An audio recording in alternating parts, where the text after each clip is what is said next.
नमस्कार, माय कोकणमध्ये तुमचं स्वागत आहे। राज्यामध्ये सध्या विधानसभेची रणधुमाळी सुरू आहे आणि राज्यामध्ये जी प्रामुख्याने लढत आहे ती महाविकास आघाडी आणि महायुतीमध्ये आहे। मनसे सुद्धा मैदानात आहे। काय होणार आहे या निवडणुकीमध्ये हे लवकरच आपल्याला कळणार आहे। आज आपण बोलणार आहोत शिवसेना उद्धव बाळासाहेब ठाकरे पक्षाचे तालुका प्रमुख ऋषिकेश गुजर यांच्याबरोबर। ऋषिकेश जी, तुमचं स्वागत आहे। नमस्कार। 2.5 वर्षानंतर पुन्हा एकदा तुम्ही आता निवडणुकीला सामोरे जाणार आहात। म्हणजे 2.5 वर्षापूर्वी तुमची सत्ता होती आणि त्यानंतर जे काही सगळं राज्यामध्ये घडलं याचे सगळेच साक्षीदार आहेत। तर काय तुमची प्रतिक्रिया आहे, या निवडणुकीमध्ये काय होईल असं वाटतंय? सर्वप्रथम मुश्ताक जी, तुम्हाला एक सांगू इच्छितो, महाराष्ट्रामध्ये जे राजकारण आज आपण पाहतोय, जे 2.5 वर्षामध्ये जे एकंदरीत राजकारण ज्या पद्धतीनं महाराष्ट्रामध्ये घडलंय त्याचा एक भाग दापोलीमध्ये देखील आहे। त्याच्यामुळे दापोली विधानसभेमधील जी जनता आहे तिला हे राजकारण आणि गचाळ जो पणा राजकारणाचा झालाय तो आवडलेला नाही। त्याच्यामुळे लोक उत्सुक आहेत की कधी एकदा मतदान येतंय आणि जो स्वतःच्या मनाला जो राग आहे तो राग मताच्या माध्यमातून या ठिकाणी उतरवण्याचा प्रयत्न दापोलीकरांचा आहे। आणि मी तुम्हाला खात्री देतो की खऱ्या अर्थानं आतापर्यंतच्या जितक्या निवडणुका झाल्या त्याच्यापेक्षा ही खूप आगीवेगळी निवडणूक आहे। आणि जे ही लढाई ही कुठल्या उमेदवाराची नसून ही जनतेविरुद्ध या ठिकाणी ज्या लोकांनी राजकारण गचाळ केलंय त्या नेत्यांच्या विरोधात इथं दापोली विधानसभेमध्ये ही निवडणूक आहे। सर्व निष्ठावंत शिवसैनिकांनी ही दापोलीची निवडणूक हातात घेतली आणि 100% मी तुम्हाला सांगतो, या ठिकाणी हे जे काय बंडखोरी झाले, ही जी काय गद्दारी झाली, या महाराष्ट्रात 2.5 वर्षात जो राजकारणाचा विळखा करून टाकलाय त्या सगळ्या राजकारणाला कंटाळलेली जनता 100% या ठिकाणी महाविकास आघाडीच्या माध्यमातून संजयराव कदम यांच्या पाठीशी उभी राहिलेली आपल्याला दिसेल। तुम्ही जो हा मुद्दा मांडलात की राजकारण हे बदललेलं आहे, खूप वेगळी स्थिती राजकारणाची झाली आहे, तर जेव्हा तुम्ही लोकांसमोर जाताय तेव्हा हेच सांगताय की काही वेगळं सांगताय? सर्वप्रथम या ठिकाणी दापोली विधानसभेमध्ये आपण जर जे विषय पाहिलेत तर दापोली विधानसभेमधले जे विद्यमान आमदार आहेत ते देखील या बंडखोरीमध्ये सामील होते। शिवसैनिकांनी 2019 साली त्यांना मतदान करून त्यांना निवडून आणलेलं, परंतु ज्यावेळी त्यांनी शिवसेना पक्षप्रमुख आदरणीय उद्धव साहेबांच्या विरोधात भूमिका घेतली, शिवसेनेच्या विरोधात भूमिका घेतली, त्यावेळी कुठल्याही सर्वसामान्य शिवसैनिकाला त्यांनी विश्वासात घेतलं नव्हतं। त्याच्यामुळे शिवसैनिकांमध्ये जो रोष आहे, जो राग आहे, त्या रागाचं परिवर्तन या मतामध्ये होणार आहे।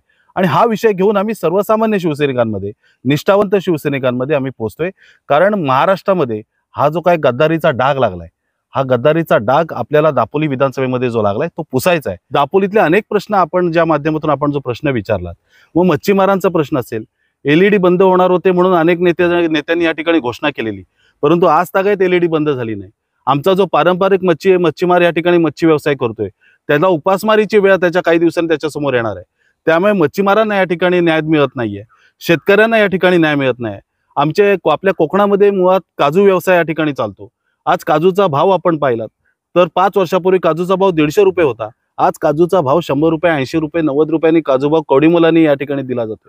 त्याच्यामुळे या ठिकाणी सर्वच जे घटक आहेत समाजाचे ते सर्वच घटक या ठिकाणी नाराज आहेत। आणि या ठिकाणी जे शासन चाललंय त्या शासनाने कुठल्याही परिस्थितीमध्ये या घटकांकडे लक्ष दिलेलं नाही। त्याच्यामुळे सर्वसामान्य शेतकऱ्यांमध्ये असेल, सर्वसामान्य नागरिकांमध्ये असेल, या सगळ्या विषयाची एक चीड आहे।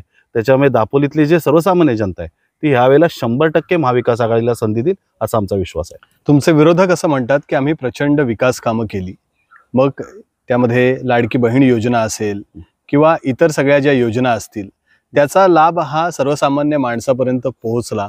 तुम्ही लाडकी बहीण योजना असेल किंवा अशा ज्या योजना आहेत जे लोकांपर्यंत पोहोचले त्याबद्दल तुमचं मत काय आहे? त्याचा परिणाम या निवडणुकीवर होणार आहे की नाही?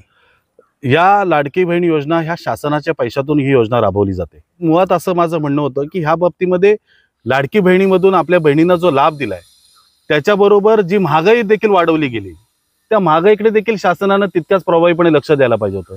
एकीकडे बहिणींना 1500 रुपये लाडकी बहिणीला द्यायचे आणि दुसऱ्या बाजूला तेल असेल, डाळ असेल, जे जीवनावश्यक वस्तू आहेत, दर पेट्रोल असेल, रॉकेट, या ठिकाणी अनेक गोष्टी आहेत की त्या महागाईचा उच्चांक गाठलेला आहे। त्याच्यामुळे 150 रुपये एका बाजूला द्यायचे आणि दुसऱ्या बाजूला ते खिशातनं पैसे काढून घ्यायचे। त्याच्यामुळे या योजना राबवल्या जातात। त्याचबरोबर शासनाने महागाईकडे पण जर लक्ष दिलं असतं तर कदाचित ते 1,500 रुपये त्या ठिकाणी त्या बहिणीच्या खिशामध्ये राहिले असते, परंतु इथं 1,500 द्यायचे आणि इथं 5,000 खिशातनं काढून घ्यायचे, अशी शासनाचं एक कलमी कार्यक्रम आम्हाला या ठिकाणी पाहायला मिळतो। पण आता आपण बघितलं की परवा BKC मध्ये महाविकास आघाडीची एक सभा झाली. त्यामध्ये महाविकास आघाडीच्या नेत्याने सुद्धा सांगितलं की आम्ही आता ही रक्कम जी आहे ती वाढवून देऊ. म्हणजे शेवटी ही जी भूमिका आहे ती सारखीच आहे, नाही का? मुश्ताकजी, भूमिकेला विरोध नाही, परंतु आपण 1500 रुपये दिल्यानंतर त्या ठिकाणी महागाई देखील तितकीच वाढवतोय. उद्या महाविकास आघाडी झाल्यावरती महाविकास आघाडीच्या नेत्यांनी आवाहन केले की ही योजना पुढे राहून ती प्रभावीपणे अजून राबवू, अजून 2 पैसे बहिणीला कसे मिळतील त्या पद्धतीने प्रयत्न करू. पण त्याचबरोबर महाविकास आघाडीच्या माध्यमातून आम्हाला विश्वास आहे की या ठिकाणी महागाईवर देखील नियंत्रण त्या ठिकाणी राबवलं जाईल, जेणेकरून जे पैसे आपण लाडके बहिणीला देऊ ते पैसे त्यांच्या खिशामध्ये तसेच राहतील. गेल्या अनेक दिवसांपासून दापोलीमध्ये चर्चा होती की आदित्य ठाकरे येणार आहेत, अनेक लोकांचा पक्षप्रवेश होणार आहे. तर त्याचं काय झालं नक्की? मुळात आज आदित्य साहेब असतील, आदरणीय उद्धव साहेब असतील, आज प्रत्येक मतदारसंघामध्ये महाराष्ट्रामध्ये एक वेगळी सहानुभूती उद्धवजींना आहे, आदित्य साहेबांना आणि निवड ठाकरे कुटुंबाला. आणि दापोली विधानसभा देखील वंदनीय बाळासाहेब ठाकरेंच्या विचाराचा विधानसभा आहे.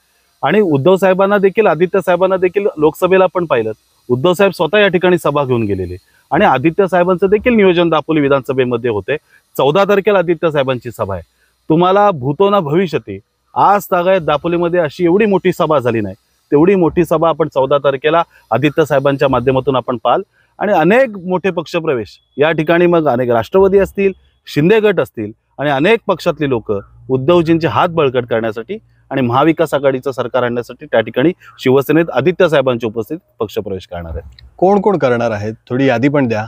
मुश्ताकजी, 14 तारीख जवळ आले, आपल्याला लवकरात लवकर ती यादी कळेल. पण तुम्हाला आज मी सांगतो, अत्यंत धक्कादायक पक्षप्रवेश असतील. आदरणीय उद्धव साहेबांना आणि उद्धव साहेबांचे विचार आणि महाराष्ट्रावरती जो प्रेम करतो तो मराठी माणूस त्या ठिकाणी 100% उद्धवजींना पाठिंबा देण्यासाठी त्या ठिकाणी येणार आहे. हजारो शिवसैनिक त्या दिवशी सभेला असणार आहेत. त्याच्यामुळे अनेक धक्कादायक पक्षप्रवेश आहेत. जे लोक आजपर्यंत इकडे तिकडे नाराज आहेत, काहींना हुकुमशाही मान्य नाही, काहींना गुलामी मान्य नाही, ते नेते देखील या ठिकाणी उद्धवजींच्या उपस्थितीत, आदित्य साहेबांच्या उपस्थितीत त्या ठिकाणी शिवसेनेत पक्षप्रवेश करतील. मधल्या काळात 8 नगरसेवकांनी एक वेगळा गट स्थापन केला होता, ते तरी प्रवेश करणार आहेत? 100% मुश्ताकजी.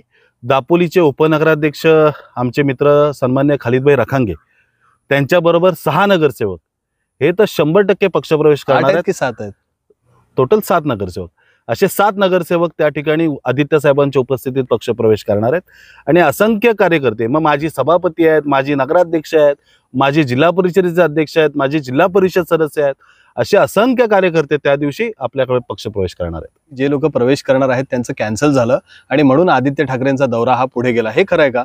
या गोष्टी निव्वळ भूलतापायत लोकांचं या ठिकाणी कुठेतरी लोकांना गुमराह करण्याचा प्रयत्न या ठिकाणी मुश्ताकजी मला वाटतं करण्यात आला. परंतु याच्यात काही तथ्य नाही. तुम्हाला त्या दिवशी देखील कळेल, 14 तारखेला जे प्रवेश आमचे आधी ठरलेले त्याच्यापेक्षाही जास्त प्रवेश आणि त्याच्यापेक्षाही धक्कादायक पक्षप्रवेश तुम्हाला पाहायला मिळतील. तुम्हाला AB फॉर्म ही उशिरा मिळाला म्हणतात. मुश्ताकजी, सर्वात महाराष्ट्रात पहिल्यांदा सन्माननीय संजयरावजी कदम साहेब यांची उमेदवारी आदरणीय उद्धव साहेबांनी जाहीर केलेली. ज्या दिवशी आम्ही मातोश्रीवरती गेलो त्याच दिवशी आम्ही AB फॉर्म या ठिकाणी घेऊन आलेलो. परंतु 29 तारखेपर्यंत AB फॉर्म जमा करण्याची मुदत होती आणि आदित्य साहेबांचा दौरा त्या ठिकाणी 28 तारखेला येणार होता. आदित्य साहेबांच्या उपस्थितीत आम्ही पुन्हा एकदा त्या ठिकाणी फॉर्म भरून AB फॉर्म जमा करणार होतो, म्हणून तो AB फॉर्म बाकी होता. परंतु काही काहींचा या ठिकाणी आपण पाहिलं, काही काही अतिउत्साही लोकांनी या ठिकाणी प्रतिक्रिया दिल्या की उमेदवारीच मिळणार नाही. परंतु मला त्यांच्यावरती हसावंसं वाटतं, कारण आदित्य साहेबांनी, उद्धव साहेबांनी संजयराव कदमांची उमेदवारी ही वर्षभरापूर्वी जाहीर केलेली आणि त्या सर्व सर्वमान्य शिवसैनिकांना विश्वास होता की संजयरावच उमेदवार आहेत. त्याच्यामुळे AB फॉर्म न मिळाला. AB फॉर्म आम्ही 4 दिवस आधी घेऊन आलेलो. फक्त 28 तारखेला, 29 तारखेला मी तो त्या ठिकाणी सबमिट केला. पण ही गोष्ट बाहेर कशी गेली की तुम्ही AB फॉर्म नाही भरलात म्हणून? मुश्ताकजी, जनतेमध्ये जाऊन आणि समोरासमोर इलेक्शन लढून जर कुठचा निकाल हातात मिळत नसेल तर मग अशा कुठेतरी गोष्टींमध्ये खुसपट काढत राहायचं आणि खोट्या बातम्या पसरवत राहायच्या आणि अशा खोट्या बातम्यांच्या मागे पळत राहायचं, असा विरोधकांना एकमेव कलमी कार्यक्रम त्या ठिकाणी शिल्लक आहे. पण आम्हाला स्वतःला माहिती होतं की आम्ही AB फॉर्म घेऊन आलोय आणि AB फॉर्म आम्ही 29 तारखेला नियमाप्रमाणे त्या ठिकाणी दिला. त्याच्यामुळे ह्या गोष्टीचा फार विचार करण्याची आणि यांची दखल घेण्याची फार आवश्यकता नाही. लोकसभेच्या इलेक्शनमध्ये तुम्ही लोक प्लस होतात, पण आता या सध्याच्या स्थितीला काय वाटतंय तुम्हाला? लोकांचा रिस्पॉन्स कसा मिळतोय? मुश्ताकजी, तुम्हाला सांगायला अतिशय आनंद वाटेल, या दापोली विधानसभेमध्ये कायम शिवसेनेचं प्राबल्य राहिलेलं आहे. शिवसेना प्रमुख बाळासाहेब ठाकरेंच्या शिवसैनिकांचं वर्चस्व राहिलेलं आहे. आणि या बंडखोरीनंतर या शिवसैनिकांमध्ये प्रचंड चीड आहे. कारण ज्या 40 या ठिकाणी गद्दारांनी या ठिकाणी बंडखोरी केली, त्या 40 गद्दारांच्या विरोधात आता विधानसभेलाच हा निकाल देऊ शकतात म्हणून शिवसैनिक उत्सुक आहेत. आणि आम्हाला खात्री आहे, लोकसभेला आपण दापोली विधानसभेमध्ये 8,500चं मताधिक्य घेतलं. दापोली तालुक्यामध्ये काही 1,000-1,200 मतांनी आपण थोडे मागे राहिलो. परंतु त्यावेळेला आपण आपले मुंबईकर मतदार असतील, आपली जिथे मुंबईत जी शिवसैनिक आहेत, जे मुंबईतले शिवसैनिक आहेत, आपण ते ग्रामीण भागात ह्यावेळेला लोकसभेला उतरवले नव्हते. परंतु ह्यावेळेला विधानसभेतून आपले मुंबईकर मतदार अगदी झाडून या ठिकाणी मतदानाला उतरणार आहेत. आणि मुंबईमध्ये एक वेगळी चीड या लोकांमध्ये गद्दारांबद्दल आहे. त्याच्यामुळे मुंबईतला शिवसैनिक ज्या वेळेला दापोलीमध्ये गावोगावी उतरेल, त्यावेळी तो या ठिकाणी विक्रम केल्याशिवाय राहणार नाही. आणि प्रत्येक गावागावातून, वाडीवाडीतून, घराघरातून या ठिकाणी तो शिवसैनिक फिरेल आणि या ठिकाणी मशालीवरती 100% मतदान होईल. आणि दापोली तालुक्यामध्ये देखील आपल्याला ह्या विधानसभेला रेकॉर्ड ब्रेक मताधिक्य मिळालेलं आपल्याला पाहायला मिळेल. तुम्ही ज्या गोष्टीला गद्दारी गद्दारी म्हणतायत, ते म्हणतायत की आम्ही उठाव केला आणि जे लोक आहेत तिथले आणि शिवसैनिक आहेत ते आमच्यासोबत आहेत, आम्ही बाळासाहेबांचे खरे सैनिक आहोत असं त्यांचं म्हणणं आहे. आणि त्याबरोबरच आम्ही जी विकास कामे केली आहे त्या आधारावर लोक आम्हाला निवडून देतील असं ते म्हणतायत. तर तुमच्या आणि त्यांच्या म्हणण्यामध्ये थोडंसं तफावत आहे असं वाटत नाही का? मुश्ताकजी, ह्यांनी विकास कामं केव्हा केली? जेव्हा ह्यांना उद्धवजींनी एबी फॉर्म दिला, ह्यांना शिवसेनेने उमेदवारी दिली. यांनी शिवसेनेची उमेदवारी मिळवल्यानंतर हे आमदार शिवसेनेचे झाले. उद्धवजी मुख्यमंत्री असताना करोडो रुपयांचा निधी यांना या ठिकाणी मिळाला. सन्माननीय अनिलजी परब साहेब पालकमंत्री होते. पालकमंत्र्यांच्या माध्यमातून यांनी स्वतःच कबूल केलेलं की परब साहेबांनी माझ्या मुलाला भरपूर निधी दिलाय. विद्यमान आमदारांनी परब साहेबांच्या माध्यमातून इथे करोडो रुपये निधी आणला. त्याच्यामुळे 2.5 वर्षात जे महाविकास आघाडीचं सरकार होतं मुश्ताकजी, त्यावेळी करोडो रुपयांचा निधी या ठिकाणी आणला. त्यामुळे विकास कामांचे गप्पा जर करत असतील तर त्याचं श्रेय देखील शिवसेनेला जातं, त्याचं श्रेय देखील उद्धव साहेबांना जातं. उद्धवजी मुख्यमंत्री असताना या ठिकाणी निधी मिळाला, त्याच्यामुळे शिवसेनेने आमदार केलं म्हणून त्यांनी विकास केला. आणि जर शिवसेनेने यांना उमेदवारी दिली नसती तर ह्यांनी कुठून विकास केला असता? मनसेचे उमेदवार सुद्धा रिंगणात आहेत, तर त्याचा किती परिणाम होईल तुमच्या या सगळ्या निवडणुकीवर असं तुम्हाला वाटतं? नाही, त्यांना शुभेच्छा आहेत. परिणाम काय होईल आता सांगता येणार नाही, परंतु ही निवडणूक लढतीची आहे, लढणार आहे. त्यांना देखील शुभेच्छा. आपण देखील लढतोय, त्याच्यामुळे काय परिणाम होईल याचा इतक्यात तुम्हाला आता सांगता येणार नाही.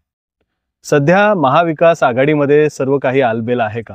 100% आलबेल आहे. दापोली महाविकास आघाडी शिवसैनिकांच्या बरोबरीला राष्ट्रवादी काँग्रेस, शरदचंद्रजी पवार असतील, पवार साहेबांचा पक्ष असतील, त्याच्याबरोबर काँग्रेस असेल, आमच्या पुढे जाऊन 4 पावलं काम करते.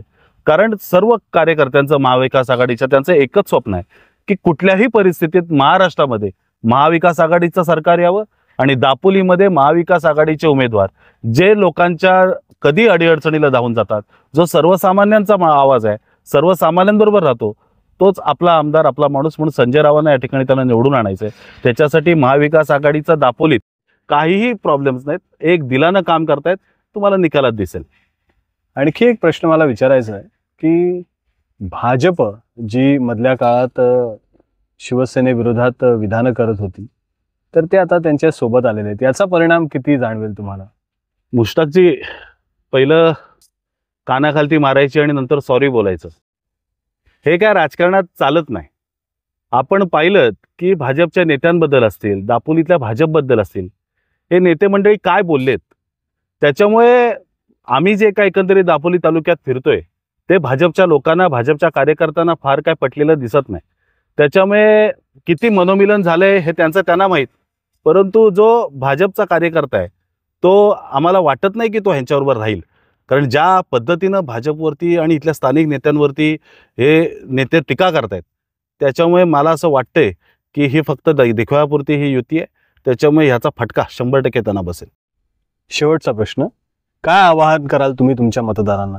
मी दापोलीच्या जनतेला या ठिकाणी आवाहन करेन की आपल्याला दापोली विधानसभेमध्ये आपल्याला स्वाभिमानी आणि सुसंस्कृत आणि सर्वसामान्य जनतेला बरोबर घेऊन जाणारा आणि सर्वसामान्य जनतेमध्ये बसून त्यांचे प्रश्न जाणून घेणारा या ठिकाणी आपला शेतकरी कुटुंबातला, जो या ठिकाणी ज्याला हिणवलं जातं की जो गावठी आहे परंतु शेतकरी आहे, तर शेतकरी आमदार म्हणून आपले माजी आमदार आणि शिवसेनेचे जिल्हाप्रमुख आणि महाविकास आघाडीचे लोकप्रिय उमेदवार संजयराव कदम साहेब यांचं मशाल चिन्हासमोरील बटन दाबून आपण या ठिकाणी त्यांना विजयी करावं आणि दापोलीचा आणि दापोलीतल्या सर्वांगीण विकासाचा आणि दापोलीमधील सर्व धर्म सर्व जाती धर्माच्या लोकांना बरोबर घेऊन जाणारा एक आमदार आपण या ठिकाणी निवडून द्यावा, एवढीच विनंती मी शिवसेनेचा तालुका प्रमुख म्हणून आपल्याला करेन.